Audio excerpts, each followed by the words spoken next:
शेतकरी कामगार पक्ष या दोन्ही पक्षांच्या अधिकृत युतीची घोषणा झालेली आहे आणि एकंदरीतच आपण काय चित्र आहे कोल्हापूर तालुक्यामध्ये हे आलेली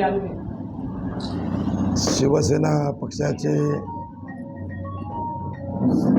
नेते माननीय आमदार भरतसिंग गोगावले आणि शेतकरी कामगार पक्षाचे नेते भाई जयंत पाटील आणि इथे पोलादपूर तालुक्यामध्ये असणारे आमचे शिवसेना पक्षाचे तालुका प्रमुख निलेश आयरे, संपर्क प्रमुख अनिल पवार, शेतकरी कामगार पक्षाचे तालुक्याचे नेते एकनाथजी गायकवाड आणि चिटणीस आमचे बापूबुवा जाधव, आम्ही सगळ्यांनी पक्षाचे आदेश घेऊन या ठिकाणी होऊ घातलेल्या जिल्हा परिषद आणि पंचायत समिती निवडणुकांमध्ये इथे युती आम्ही केलेली आहे. आमच्यासोबत RPI बी आहे, आठवले गट, अशी 3 पक्षाची युती या ठिकाणी अधिकृत झालेली आहे.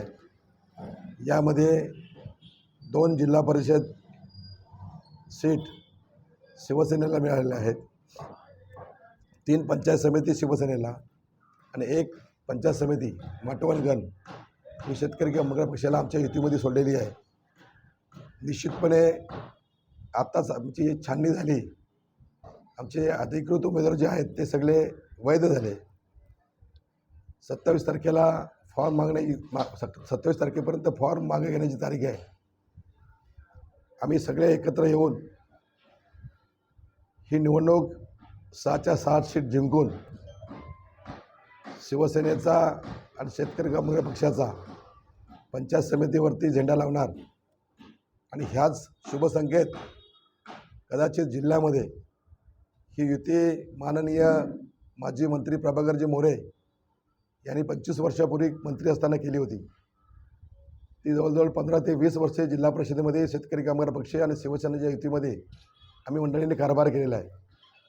त्या युतीमध्ये अनेक आमदार घडले.